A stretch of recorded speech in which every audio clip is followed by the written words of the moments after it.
गोष्ट ऐकायला सगळ्यांना आवडते? छान. गोष्ट तुम्हाला कोण गोष्टी सांगतं रे?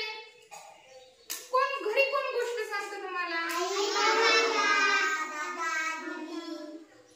आजी आजोबा सांगतात? छान. तर आज आपण एक पाठ शिकणार आहोत, पण आपला तो पाठ म्हणजे एक छोटीशी गोष्ट आहे आणि गोष्ट नसून नुसती ती बोधकथा आहे. म्हणजे त्याच्यातून आपल्याला काहीतरी बोध मिळणार आहे, काहीतरी शिकायला मिळणार आहे. आपल्या पाठाचं नाव आहे, चौथा पाठ आहे आपला बालभारतीमधील, चतुर हिराबाई.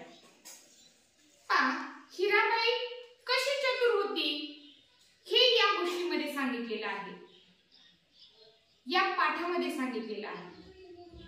तर आपण पाहूयात आता हिराबाईच्या चतुरीमुळे किंवा तिच्या हुशारपणामुळे काय झालं ते या गोष्टीतून आपल्याला पाहायचं आहे.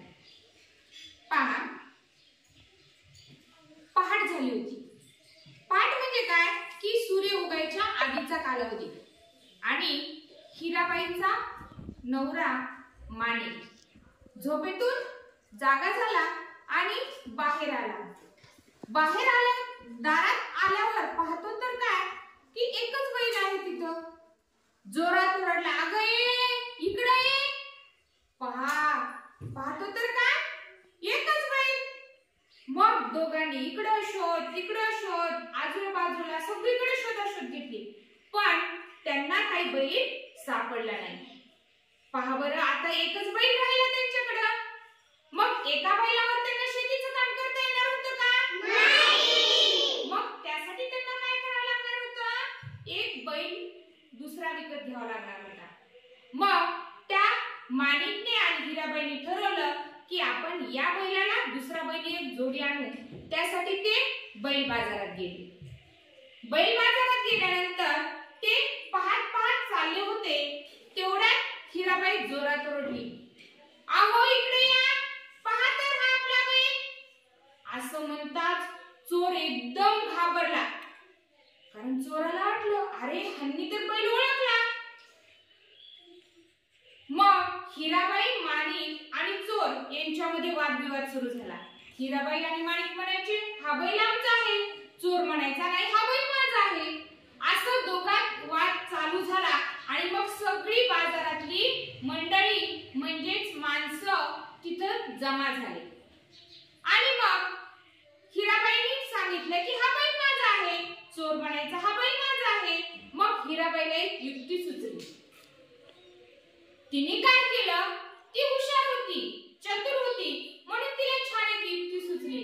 तिने काय केलं, अचानक बैलाचे डोळे बंद केले. डोळे बंद केले आणि चोराला विचारलं, सांग बैलाचा डोळा कोणता आदू आहे. चोर घाबरला, त्याला तर काही माहित नव्हतं कोणता आदू आहे कोणता आदू नाही. मग चोर एकदा म्हणायचा उजवा, एकदा म्हणायचा डावा. मग जे डोळे झाकलेले होते ते हिराबाईने हात बाजूला घेतला. पाहतो तर काय त्या बैलाचा कोणताच डोळा आदू नव्हता.